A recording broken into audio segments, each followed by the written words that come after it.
And मेरा optional subject history है। इसके साथ साथ मुझे वॉलीबॉल खेलना पसंद रहा है और मैं साथ में गार्डनिंग भी करती हूँ। आपका जो ग्रेजुएशन कहाँ से किया आपने?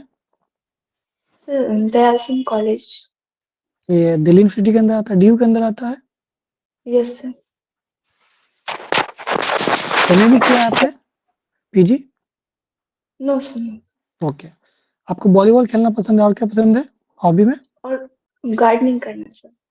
गार्डनिंग। गार्डनिंग में मैंने बॉन्साई भी बना रखे हैं अपने बाड़ी में, जैसे वेरी कि गुड। पीपल, बरगद और सिमर के।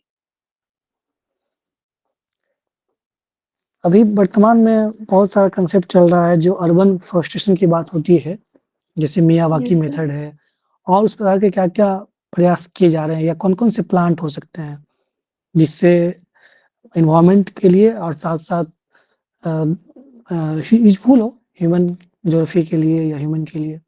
आप क्या-क्या एग्ज़ाम्पल देंगे? सर अगर कोस्टल एरिया की बात करें तो मैंग्रोव फॉरेस्ट बहुत ही यूजफुल होगा। हुँ, बायोडायवर्सिटी के साथ लेके वहाँ पे साइक्लोन में प्रिजर्व करेगा। अगर टेरिटोरियल लैंडलॉक एरिया की बात करें तो जो वहाँ हुँ। की रीजनल ट्रीज भी हैं, अगर उन्हें भी एफॉरेस्टेशन उनको भी किया जाएगा तो वो भी वहाँ पे अ, नहीं, हमारे मुझे बताइए अर्बन फॉरेस्ट में प्लांटेशन जैसे हम लोग पार्क बनाते हैं, तो पार्क में कौन-कौन सा प्लांट लगाना चाहिए? जैसे हर्ब्स एंड श्रब्स में बहुत सारे होते हैं जो कि हेल्पफुल होते हैं। हाँ, सर अगर ट्री की बात करें तो फिग ट्री है, ये हुँ, लगा सकते हैं, पीपल भी लगा ओके, सकते हैं। और हुँ, अगर श्रब की बात करें और या फिर स्मॉल प्लांट्स की बात करें तो स्नेक प्लांट है जो एयर क्लीनिंग में भी हेल्प करता है, जेड प्लांट्स है। एंड इनके अलावा कुछ शो प्लांट्स या ग्रास टाइप के भी लगाए जाते हैं शो के लिए, एरिया बाउंड्री बनाने के लिए सर। आपने बोनसाई में क्या किया है उसमें? क्या बता रही थी आप? सर बोनसाई में मैंने कुछ प्लांट्स को, बोनसाई में होता है कि हम किसी भी प्लांट को छोटे साइज में उसे लेकिन ट्री का रिजेम्बलेंस देना, उनके कटिंग को, ब्रांचेस को ऐसे कट करना कि वो छोटा होते हुए एक बड़े ट्री की तरह दिखता है। तो इसमें ओके, मैंने पीपल हुँ, और बरगद और सिमर और नीम के भी बना रखे हैं। तो ये कितने दिन में ग्रो कर जाते हैं? सर इसमें तो काफी टाइम लगता है, मैं जैसे 4-5 साल से कर रही हूँ तो अभी जाके इसका ब्रांच मोटा हुआ है, इसे कट करते रहना पड़ता है तो ताकि वो उसी लेंथ का रहे, ग्रो ना करे। सर आपकी आवाज नहीं आ रही है सर। आपने ये कहाँ पे लगाया हुआ है? सर मैं अपने बाड़ी में लगाई हूँ। अच्छा, घर में ही आपके हैं। मियावाकी टेक्निक के बारे में जानते हैं?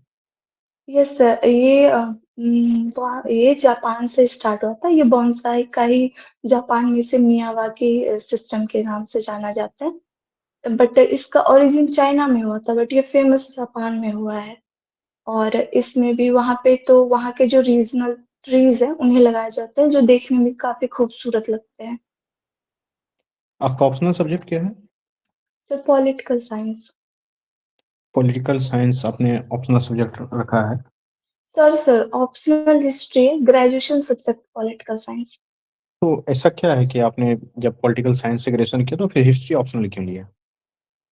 सर मेरा मेन रीजन तो ये था कि ये जीएस के साथ ओवरलैप कर रहा था हिस्ट्री, तो मैंने हिस्ट्री चूज किया था ऑप्शनल सब्जेक्ट। क्या आपने पॉलिटिकल साइंस की पढ़ाई अच्छे से नहीं की है? तो सर की है मैंने उसकी भी पढ़ाई, बट मुझे हिस्ट्री भी इंटरेस्टिंग लगा था तो मैं सोची हिस्ट्री रख लेती हूँ, बाकी मैं दोनों में अच्छे से पढ़ी हूँ। कुछ इंडियन पॉलिटिकल थिंकर के नाम बताइए। सर इंडियन पॉलिटिकल थिंकर में चाणक्य है, अमर्त्य सेन है, महात्मा गांधी है, बी आर अम्बेडकर, जवाहरलाल नेहरू, ये सारे हैं। और वेस्टर्न में? वेस्टर्न में सर सॉक्रेट्स हैं, प्लेटो हैं, एरिस्टोटल हैं, जॉन लॉक हैं एंड मैकियावेलीज हैं। First past the post system क्या है? सर इसमें ये एक वोटिंग इलेक्शन के टाइम वोटिंग सिस्टम है जिसमें जो मेजोरिटी होता है जिस पार्टी को मेजॉरिटी मिलता है वोटिंग का, उससे वो विनर होता है, तो ये इसी के थ्रू होता है। तो आपको लगता है कि first past the post system को रिप्लेस कर देना चाहिए इंडिया में दूसरे सिस्टम से? सर मैं अगर इस पे बोलना चाहूँ तो इंडिया का पॉपुलेशन बहुत ज़्यादा लार्ज है, तो यहाँ पे अगर हम इसे दूसरे सिस्टम जैसे प्रोपोर्शनल रिप्रेजेंटेशन से अगर रिप्लेस करेंगे तो ये बहुत ही कॉम्प्लेक्स हो जाएगा लोगों के लिए, और इसे यूज़ में लाने के लिए, लोगों के अंडरस्टैंडिंग में लाने में भी काफ़ी दिक्कत आएँगी। तो मुझे ऐसा लगता है कि सर ये अभी सही रहेगा ये। लेकिन ये कब तक हम लोग तर्क देते रहेंगे? आज़ादी के समय भी यही तर्क दिया जा रहा था, जबकि आप जानते हैं कि first past the post system से वो सिस्टम बहुत ज़्यादा बेहतर है। सर रिप्रेजेंटेशन सर बेहतर है, बट फर्स्ट ये सिस्टम भी जो है सर ये भी बेहतर मैं इसे भी कहना चाहूँगी, क्योंकि इसमें हम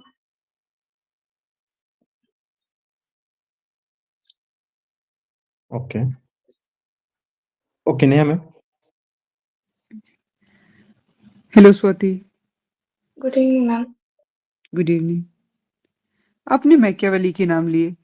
कौटिल्य और यस मैकियावेली के नेचर ऑफ गवर्नेंस में क्या पर्सपेक्टिव डिफरेंसेस रहे हैं? सर, सॉरी मैम, कौटिल्य जो है उनका ये मानना था कि स्टेट को रूल करने के लिए हमें कुछ डिप्लोमेटिक्स जो है वो रूल लागू तो करने होंगे, बट हमें एथिक्स को भी ध्यान में रखना होगा, मोरालिटी को, धर्म को साथ लेके चलना होगा। बट मैकियावेली का मानना था कि एम्स अगर अच्छा हो तो वो मीन्स को जस्टिफाई कर देता है, तो ये मेजर डिफरेंस है। ओके ओके, आपने बोला सिमर आपने उपजाया है ना, क्या यूज है इसका? इसमें मैम रुई इससे मिलता है, जिसका कि हम लोग डेली लाइफ में तकिए के खोले में भी यूज होता है, और पहले रजाई वगैरह में भी इसका यूज होता था, इसके रुई का। और ओके। इसका रूट्स जो है मौर्य, मुगल एवं ब्रिटिश तीनों के एडमिनिस्ट्रेशन में क्या क्या डिफरेंसेस रहे हैं, उसको हाईलाइट करिएगा। एडमिनिस्ट्रेशन में मैम, मौर्य टाइम में एडमिनिस्ट्रेशन में जैसे कि चाणक्य ने दिया था कि जो रूलर होता है उन्हें सेंट्रल स्ट्रांग होना चाहिए, सेंटर रूलर का। एंड मौर्य एंड मुगल, मुगल का ये मानना था कि वो जो है राजपूत या अलग लोगों के साथ रिलीजियस टॉलरेंस बना के चलते थे वो, एडमिनिस्ट्रेशन को स्ट्रॉन्ग करने के लिए। रेवेन्यू में भी उनका जो शेरशाह सूरी से उन्होंने दहसाला सिस्टम जो कि टोडरमल सिस्टम यूज किया था। बट ब्रिटिश के टाइम में रेवेन्यू के एडमिनिस्ट्रेशन में उन्होंने एडमिनिस्ट्रेटिव फील्ड में टैक्सेस इंक्लूड किए थे डिफरेंट लेवल पे, फॉरेस्ट टैक्सेस भी इंक्लूड किए थे जो कि पहले और ये इतने व्यापक नहीं थे। अलबरूनी है, उनकी क्या ऑब्जर्वेशंस रहे थे विजिट के दौरान? अलबरूनी जो कि मैम जिन्ना सॉरी गजनी के साथ ये आए थे, एक हिस्टोरियन थे। इन्होंने इन्होंने मैम कुछ तुगलक के टाइम में, तुगलक के मोहम्मद बिन तुगलक और फिरोज शाह तुगलक के शासन काल को इन्होंने लिखा है, और उन्होंने वहाँ के एडमिनिस्ट्रेशन एंड रेवेन्यू सिस्टम के बारे में लिखा है। अकबर को द ग्रेट, ये क्या कारण है कहने का? आप इसको सही मैम मानती हैं?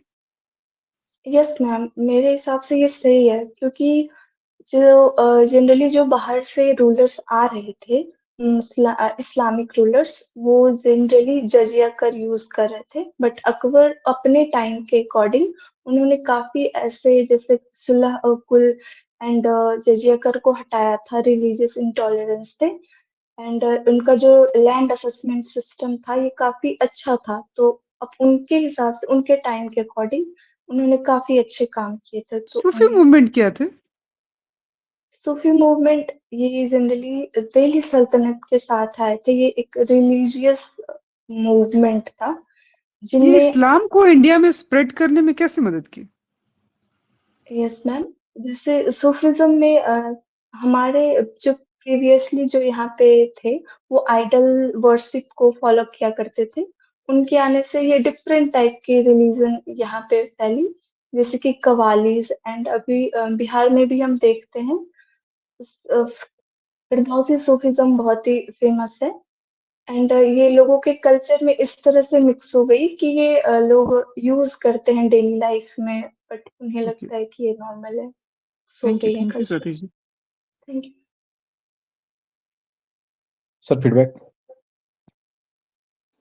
स्वाति, आपका कब है इंटरव्यू? 26 फेब को है सर। 26 फेब। आपकी क्या एज है, डेट ऑफ बर्थ क्या है? 2002। आप तो मान लिया आप 23 ईयर्स की है, तो थोड़ा सा एनर्जेटिक है ना, पर्सनालिटी अच्छी है, थोड़ा सा एनर्जेटिक और रहना है। लग रहा है ऐसा कि मतलब जो आपकी एज है उस हिसाब से आपको एनर्जेटिक और फ्रेश। क्या रात हो गई इसलिए ऐसा लग रहा है क्या, या डर लग थोड़ा रहा है सा थोड़ा सर बहुत? डर लग रहा है। हाँ, तो ये स्माइल उस समय क्यों नहीं था इंटरव्यू के समय? हल्का-हल्का जहाँ पे लाइट क्वेश्चन हो वहाँ पे स्माइल करना है, और थोड़ी-सी आवाज़ में अगर और बोल्डनेस आ सकती है तो लाइए। सर रात है, तब वे सब सो रहे हैं। हाँ, हाँ, इस चलिए कोई बात नहीं, ठीक है। ओवरऑल अच्छा है, आपने गार्डनिंग से प्रश्न किया, आपने अच्छे से हैंडल किया। हिस्ट्री से रुपेश सर ने पूछा ही है, पॉलिटिकल साइंस से। बिहार से बहुत ज़्यादा ड्रिल नहीं हुआ है, बिहार को ज़रूर पढ़ लेंगे, करंट अफेयर्स वगैरह पढ़ना है। समय कम यस होता सर। है इसलिए 10-12 मिनट का ही समय होता है, लेकिन सारा कुछ पढ़ते रहना और प्रैक्टिस अच्छे से करना है, बोलते रहना है। ऑल द बेस्ट, आप अच्छे कैंडिडेट हैं। Thank you sir. All the best Swati ji. बिल्कुल थैंक यू। कैंडिडेट हैं, और जो बातें बताई गई हैं उस पर ध्यान रखना है। लगातार प्रैक्टिस करते रहेंगे तो होप सो कि इस बार आप लिस्ट में रहेंगे। ऑल जी द वेरी सर। सर एक क्वेश्चन था कि ओपिनियन बेस्ड क्वेश्चन पे मुझे थोड़ा प्रॉब्लम हो जाता है सर, तो उससे कैसे हैंडल करना होगा, मतलब उसके लिए कैसे तैयारी करना चाहिए, किस टाइप से क्वेश्चन?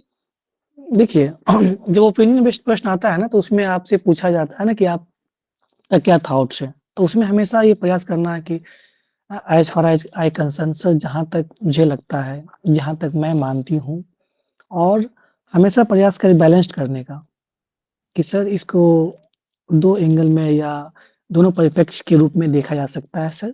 एक परिप्रेक्ष्य ये है सर, एक परिप्रेक्ष्य ये है। लेकिन आपको बैलेंस्ड रखना है।